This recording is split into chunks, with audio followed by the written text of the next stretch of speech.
صم بکم عمی فہم لا یرجعون. بہرے ہیں، گنگے ہیں، اندھے ہیں، یہ واپس نہیں لوٹیں گے. یہاں منافقین کی مزید 3 صفات بتائی گئی ہیں، اور وہ کیا ہے کہ نہ حق سنتے ہیں، نہ بولتے ہیں، نہ دیکھتے ہیں. سم کی جمع ہے، ایسے شخص کو کہتے ہیں جو سن نہیں سکتا، یعنی حصی طور پر تو سنتے ہیں لیکن حق کی بات نہیں سنتے، خیر کی بات نہیں سن پاتے، اس سے ان کو کوئی دلچسپی نہیں. یعنی منافق قرآن سنتے تھے لیکن اس سے فائدہ نہیں اٹھاتے تھے. ٹھیک ہے، تو وہ پھر سنی انسنی ہوگی نا، بہرے لوگوں کی طرح ہو گئے. یعنی جب کسی خیر کی بات کا ذکر کیا جاتا تو یہ بہرے بن جاتے ہیں، گویا انہوں نے سنا ہی نہ ہو. صدقے کی آیات آتی ہیں، جہاد کی آیات آتی ہیں، یا پھر نماز کے بارے میں بات ہوتی تو سنی انسنی کر دیتے تھے. بکمن ایسا شخص بول نہیں سکتا، یعنی زبان پہ ایسی آفت کا آنا کہ انسان کا بولنا رک جائے. کچھ جیسے فالج وغیرہ گر جاتا ہے تو حصی طور پر نہیں بول سکتے، لیکن یہاں یعنی حق بات کی تائید بھی نہیں کرتے، آگے سے یس بھی نہیں کہتے، ہاں بھی نہیں کہتے، اظہار ہی نہیں کرتے، گویا سنا ہی نہیں کچھ، کیونکہ جو سن نہیں سکتا پھر وہ بول بھی نہیں سکتا. اومیون دیکھتے بھی نہیں. اب آپ سوچئے، جو شخص نہ سنتا ہو، نہ دیکھتا ہو، نہ بولتا ہو، پھر وہ کیا ہوگا؟ بت کا بت. یعنی حق دیکھنے سے اندھے ہیں، ان کو اللہ تعالیٰ کی کائنات میں نشانیاں نظر نہیں آتی، قرآن کے اندر نشانیاں نظر نہیں آتی. فہم لا یرجعون، لہٰذا وہ ہدایت کی طرف نہیں پلٹیں گے. اس آیت کو پڑھ کے اتنا ڈر لگتا ہے کہ بعض اوقات ہم بچوں کو کوئی دین کی بات بتاتے ہیں نا، آپ ان کو ایک نصیحت 100 دفعہ کرتے ہیں، بیٹا دیکھو یہ نماز کی ٹائم کی پابندی کرو، یہ کرو، وہ کرو. کس طرح ریئیکٹ کرتے ہیں؟ گویا سنا ہی نہیں. آگے سے نہ ہاں کرتے ہیں نہ کرتے، اور آپ سے آنکھیں بھی نہیں ملاتے، دیکھتے بھی نہیں. اگر آپ ان سے کہتے ہیں کوئی کلاس جوائن کر لو، کچھ خود پڑھ لو، کچھ سنو، کچھ کرو، کوئی دلچسپی نہیں. جب نہ سننا ہے، نہ پڑھنا ہے، نہ بولنا ہے، تو پھر فہم لا یرجعون، وہ دین کی طرف واپس نہیں آ سکتے. لہٰذا جب ہم یہ چاہتے ہیں کہ ہمارے بچے دین میں آئیں تو یہ 3 کام کروانے ہوں گے، نو میٹر واٹ، جو بھی طریقہ ہو. حق بات سننے کا انتظام کریں، چھوٹے ہوتے سے ہی پکڑ لیں. حق کہلوائیں ان کے منہ سے، صرف ون سائڈڈ لیکچر نہیں ہونا چاہیے، انٹریکٹیو کنورسیشن، کمیونیکیشن، 2 طرفہ بات، پتہ چلے کیا سمجھا ہے.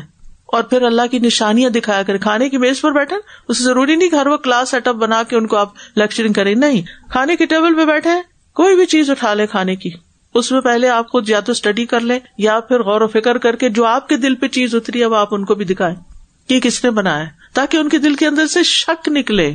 آج کے دور کے بہت بڑا المیہ ہے کہ دین کے بارے میں شک ڈال دیا گیا، کیونکہ جن یونیورسٹیز اور جن جگہوں پہ جاتے ہیں وہاں پر مادیت، مٹیریلزم اتنا ہے کہ اس کے بیونڈ کے جو چیزیں سامنے دکھتی نظر آتی ہیں اس کے علاوہ کوئی چیز شاید حقیقت ہی نہیں، کیونکہ یؤمنون بالغیب بھی ختم ہو گیا ہے، وہیں شک آ گیا ہے.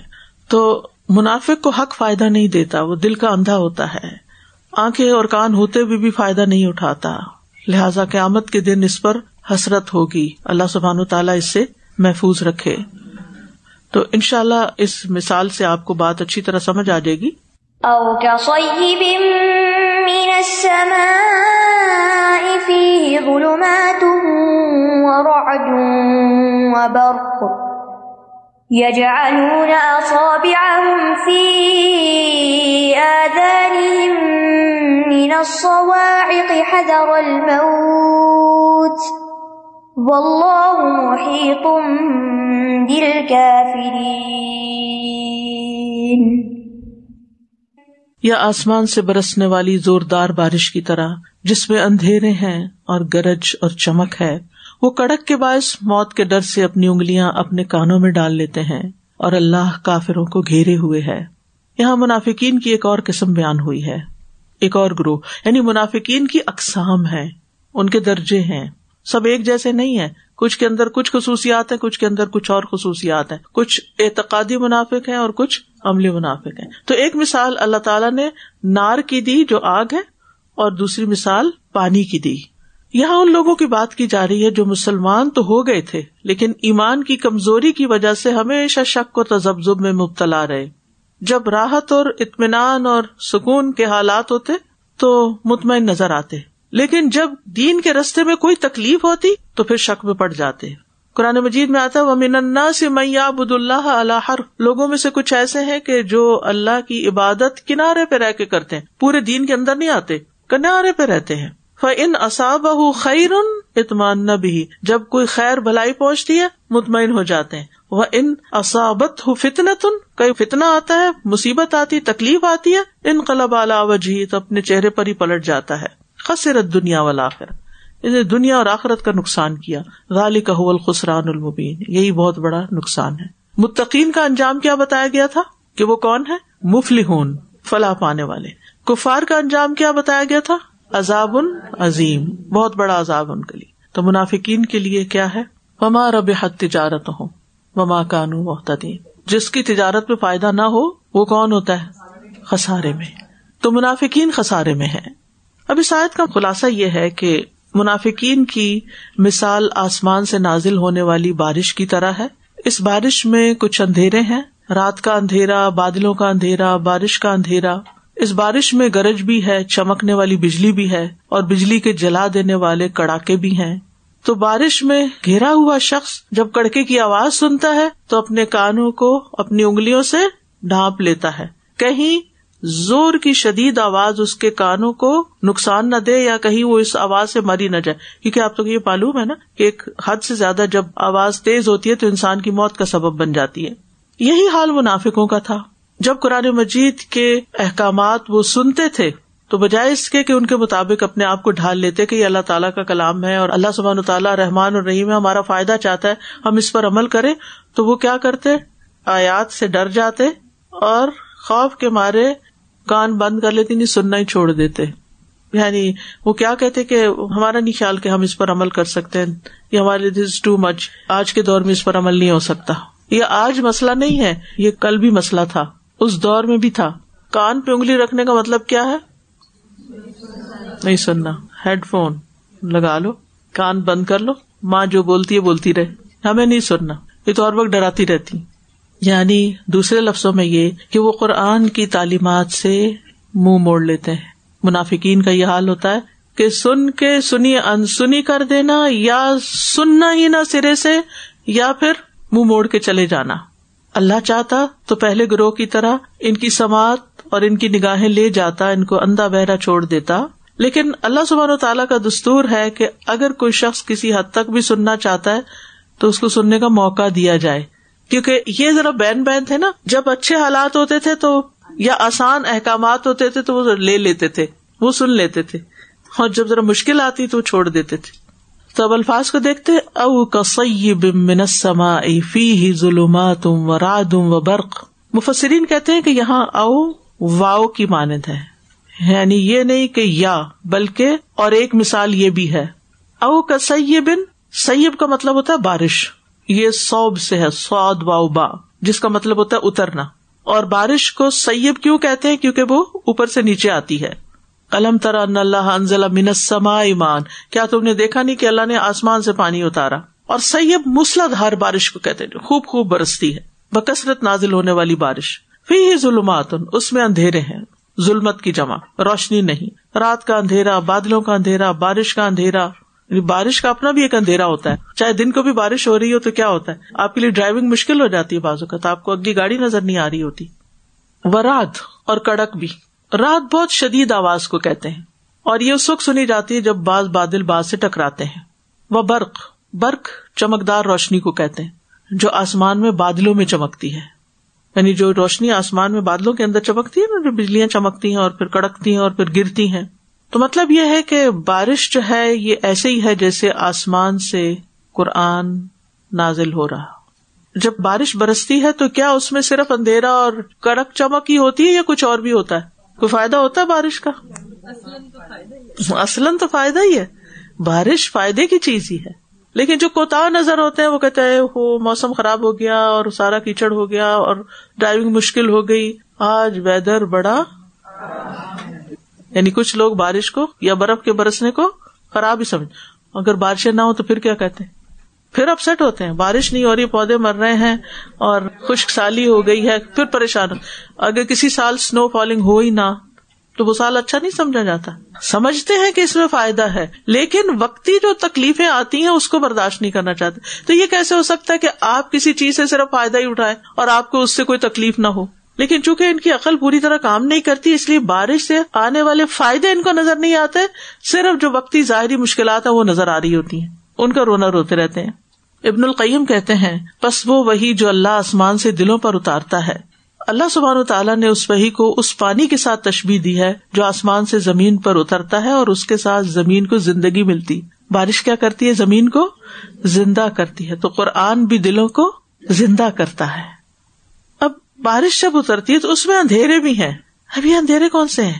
یعنی قرآن اتر رہا ہے, بیچ میں کوئی ایسی چیزیں بھی ہیں جو پوری طرح سمجھ نہیں آتی, اور وہ کون سی آیات ہوتی ہیں؟ متشابہات. یس. تو بعض مفسرین نے ظلمات کی تفسیر متشابہات سے بھی کی ہے. ٹھیک ہے, یہ منافقین کے لیے دلچسپی کا باعث ہوتی. وہ کہتے ہیں یہ کیسا قرآن ہے, ہمیں الف لام میم کا ہی مطلب سمجھ نہیں آیا. ان چیزوں کو بہانہ بنا لیتے ہیں. قرآن کی وہ آیات جن کے بارے میں بحث مباحثے سے منع کیا گیا ہے وہ ان کے پیچھے پڑے رہتے ہیں. فیہ ظلمات ورعد, رات سے مراد کڑک ہے, مراد وہ تکلیفیں ہیں جو اسلام کے راستے میں پیش آتی ہیں, یا وہ وعیدیں ہیں جن سے ڈرائے جاتے ہیں. قرآن میں ڈرانے والی باتیں بھی ہیں نا, تو جیسے بجلی کڑکتی ہے تو آپ ڈرتے ہیں نا, ایسے ہی کچھ احکامات پڑھ کے آپ ڈر جاتے ہیں. ٹھیک ہے, مثلاً قرآن میں آتا ہے ان اللہ جامع المنافقین والکافرین فی جہنم جميعا, بے شک اللہ منافقوں اور کافروں کو سب کو جہنم میں جمع کرے گا. ایسی آیتیں سن کے ڈر بھی جاتے ہیں, پھر کیا ہوگا ہمارا, پھر تھوڑی دیر کے بعد دوبارہ وہی کچھ کرتے ہیں. تو منافقین آیات کو اپنے لیے موت سمجھتے ہیں یا خوف کا شکار ہو جاتے ہیں. اور برق سے مراد جو چمک ہوتی ہے جس سے بادلوں کے اندھیرے میں بھی زمین پہ روشنی ہو جاتی ہے, ایسا ہوتا ہے جیسے سورج نکل آیا ہو. کبھی آپ نے ملاحظہ کیا ایسی روشنی؟ اس سے مراد وہ آیات ہے جس سے ایک دم دل خوش ہو جاتے ہیں, جس میں اللہ کے وعدے ہیں, جنت کی بشارتیں ہیں, اور ایسے لگتا ہے دل روشن ہو گیا. یا کوئی ایسی چیز ہوتی ہے جو ہمارے دل میں کنفیوژن ہوتی ہے, ہمیں اس کا جواب مل جاتا ہے تو دل خوش ہو جاتا ہے. لیکن یہ اس روشنی کو دیکھ کے بھی آنکھیں بند کر لیتے ہیں, یعنی اس سے بھی فائدہ نہیں اٹھاتے. مومن کا رویہ کچھ اور ہوتا ہے. یؤمنون بالغیب, یؤمنون بما انزل الیک وما انزل من قبلک, وہ ایمان رکھتے ہیں اس پر. لیکن منافق وہ اس کو نہیں مانتے. قرآن پڑھنے کو, سمجھنے کو اپنے لیے مشکل کام سمجھتے ہیں, سننا نہیں چاہتے, عمل نہیں کرنا چاہتے, اندھیروں میں رہنا چاہتے ہیں. اور اگر کہیں کچھ سننے کو مل جائے, یجعلون اصابعہم فی آذانہم من الصواعق حذر الموت. صواعق صاعقہ کی جمع ہے, بجلی کا ایسا کڑکا جس پر پڑے اسے ہلاک ہی کر دے. اور یہ بجلی سے نکلنے والی آگ بھی ہوتی ہے جو درختوں پہ گرے تو کیا کرتی ہے, جلا دیتی ہے, یا گھروں پہ بھی گرے. کچھ عرصہ پہلے آپ کو معلوم ہے نا کہ ایک گھر پہ ایسی بجلی گری تھی جس کی وجہ سے سب گھر والے جل گئے تھے. تو چونکہ اس میں ہلاکت بھی ہوتی ہے, موت کا بھی ڈر ہوتا ہے. جیسے جہاد کی آیات ہے تو اب ان کو اگر عمل کریں تو کیا ہوگا, جائیں گے تو ہو سکتا ہے مارے جائیں وہاں. تو پھر یہ بہانے سوچنے لگتے ہیں کہ اب نبی صلی اللہ علیہ وسلم بلا رہے ہیں کہ چلو تبوک کے لیے نکلو یا کسی اور جنگ کے لیے نکلو. تو پھر یہ کیا کرتے تھے, بہانے کرنے لگتے تھے تاکہ کسی طرح ہم جانے سے بچ جائیں, ہمیں کوئی قربانی نہ کرنی پڑے. یعنی ایسی آیات سن کے یہ شتر مرغ کی طرح اپنی آنکھیں بند کر کے سر ریت میں دے دیتے ہیں کہ گویا ہم نے سنا ہی نہیں. ابن عباس کہتے ہیں جب منافق نبی صلی اللہ علیہ وسلم کی مجلس میں حاضر ہوتے تو وہ آپ کے کلام سے ڈرتے ہوئے اپنی انگلیوں کو کانوں میں ڈال لیتے. وہ اس بات سے ڈرتے تھے کہ کہیں ان کے بارے میں کچھ نازل نہ ہو جائے یا کوئی ایسا تذکرہ نہ کر دیا جائے جس کی بنا پہ ان کو قتل کرنے کا حکم آ جائے. نوح علیہ السلام کی قوم نے بھی یہی کیا تھا نا, اگر آپ کو یاد ہو. نوح علیہ السلام نے کہا وَإِنِّي كُلَّمَا دَعَوْتُهُمْ لِتَغْفِرَ لَهُمْ جَعَلُوا أَصَابِعَهُمْ فِي آذَانِهِمْ. جب بھی میں نے انہیں دعوت دی کہ تو انہیں معاف کر دے, یعنی وہ دین کی طرف آئیں, انہوں نے انگلیاں اپنے کانوں میں ڈال لی. یہ اس چیز کے لیے مثال ہے, انگلیاں کانوں میں ڈالے کی, یعنی کہ ہم وی آر ناٹ انٹرسٹیڈ, ہم نہیں سننا چاہتے. واللہ محیط بالکافرین, اللہ کافروں کو گھیرنے والا ہے. یعنی ان کی یہ احتیاطی تدابیر, آنکھیں بند کر لینا, کان بند کر لینا, قرآن کی مجلس میں حاضر نہ ہونا, نبی صلی اللہ علیہ وسلم کے پاس نہ جانا, اس کو نہ پڑھنا نہ سننا, تاکہ نہ سنے, نہ کوئی ہمیں تکلیف ہو, نہ پریشانی ہو, نہ ہمیں کوئی قربانی کرنی پڑے. تو وہ سمجھتے ہیں کہ اس طرح ہم امن میں ہیں, ہم بچ جائیں گے. لیکن کہاں تک بچیں گے, کب تک بچیں گے؟ کیا اللہ سے بھی کوئی بچ سکتا ہے؟ واللہ محیط بالکافرین، اللہ کافروں کو خوب گھیرے ہوئے اور ان کے کرتوتوں کا پورا پورا بدلہ ان کو دے گا. تو اس آیت سے یہ پتہ چلتا ہے کہ ہدایت کی مثال بارش کی طرح ہے. حدیث سے بھی پتہ چلتا ہے، صحیح بخاری کی روایت میں آتا ہے کہ اللہ نے مجھے جو ہدایت اور علم دے کے بھیجا اس کی مثال تیز بارش کی سی ہے جو زمین پہ برسے. صاف اور عمدہ زمین تو پانی کو جذب کر لیتی ہے، بہت سارا گھاس اور سبزہ اگاتی ہے، جبکہ سخت زمین پانی کو روک لیتی ہے. پھر اس سے لوگوں کو فائدہ پہنچتا ہے، لوگ خود بھی پیتے ہیں، جانوروں کو بھی سیراب کرتے ہیں اور اس کے ذریعے کھیتی باڑی بھی کرتے ہیں. کچھ بارش ایسے حصے پر پڑی جو صاف اور چٹیل میدان تھا، نہ وہ پانی کو روکتا نہ سبزہ اگاتا ہے. یہی مثال اس شخص کی ہے جس نے اللہ کے دین میں سمجھ حاصل کی اور جو اللہ نے مجھے علم دے کے بھیجا ہے اس سے اسے فائدہ ہوا، اس نے خود سیکھا، اوروں کو سکھایا. اور یہی اس شخص کی مثال ہے جس نے سر تک نہ اٹھایا، نہ اللہ کی ہدایت کو قبول کیا جو میں دے کر بھیجا گیا ہوں. اس مثال کی بڑی اچھی وضاحت اس حدیث میں ہو جاتی ہے. تو مومن کے لیے قرآن باعث اطمینان ہے، منافق کے لیے اندھیروں کا باعث ہے. منافق قرآن سننے کے باوجود اس کو سمجھ نہیں پاتے، جبکہ اہل ایمان کے ایمان میں اضافہ ہوتا ہے. منافق کے رجس میں اضافہ ہوتا ہے اور اہل ایمان کے ایمان میں اضافہ ہوتا ہے. منافق احکامات سے ڈرتا ہے جبکہ مومن احکامات کو قبول کرتا ہے. منافق پہ احکامات بجلی بن کے گرتے ہیں، نماز کا حکم بجلی بن کے گرتا ہے، روزے پر اس کو اعتراض ہوتا ہے، زکوٰۃ کے اوپر اس کو شکوک و شبہات ہوتے ہیں، اس کو اپنے مال کی چٹی سمجھتا ہے. تو منافق بارش کے فائدوں کی بجائے نقصانات کو دیکھتا ہے کہ یہ کیا مصیبت آ گئی. اور مومن جو ہے وہ خیر پر نظر رکھتا ہے کہ وقتی طور پر یہ سب ہو رہا ہے، بادل بھی چھٹ جائیں گے، اندھیرا بھی چلا جائے گا، بجلی کی چمک بھی، اور یہ سب کچھ چھٹ کر پھر کیا ہوگا، فضا بھی صاف ہوگی، آسمان بھی نیلا نظر آئے گا اور زمین بھی ہری بھری ہو جائے گی اور سب سیراب ہوں گے. وہ اس کو رزق سمجھتا ہے. تو مومن اور منافق کے نقطہ نظر اور نگاہ میں بھی فرق ہوتا ہے. يَكَادُ الْبَرْقُ يَخْطَفُ أَبْصَارَهُمْ كُلَّمَا أَضَاءَ لَهُم مَّشَوْا فِيهِ وَإِذَا أَظْلَمَ عَلَيْهِمْ قَامُوا وَلَوْ شَاءَ اللَّهُ لَذَهَبَ بِسَمْعِهِمْ وَأَبْصَارِهِمْ إِنَّ اللَّهَ عَلَى كُلِّ شَيْءٍ قَدِيرٌ. قریب ہے کہ بجلی ان کی نگاہوں کو اچک لے جائے. جب بھی وہ ان کے لیے روشنی کرتی ہے تو وہ اس میں چل پڑتے ہیں، اور جب ان پر اندھیرا چھا جاتا ہے تو وہ کھڑے رہ جاتے ہیں. اور اگر اللہ چاہتا تو ان کی سماعت اور ان کی بصارت کو لے جاتا. بے شک اللہ ہر چیز پر خوب قدرت رکھنے والا ہے. یعنی معاملہ جب آسان ہوتا ہے تو وہ اسلام کی طرف پیش قدمی کرتے ہیں، جب سخت احکام نازل ہوتے ہیں تو ٹھٹک کے کھڑے ہو جاتے ہیں. اللہ چاہتا تو ان سے بھی ان کی آنکھیں، کان اور ان کی زبان چھین لیتا اور یہ حق سے بالکل بے بہرا ہوتے. لیکن جتنی یہ دلچسپی ظاہر کرتے اس کے بقدر اللہ نے ان کے لیے ان کی سماعت بصارت باقی رکھی ہے. یکاد البرق یخطف ابصارہم، قریب تھا کہ بجلی ان کی آنکھیں اچک کے لے جائے، یعنی ان کی نگاہ بالکل چلی جائے، یہ بالکل اندھے ہو جائیں. کیونکہ یہ چھوٹی سی تکلیف کو بھی بہت بڑی مصیبت سمجھتے تھے نا.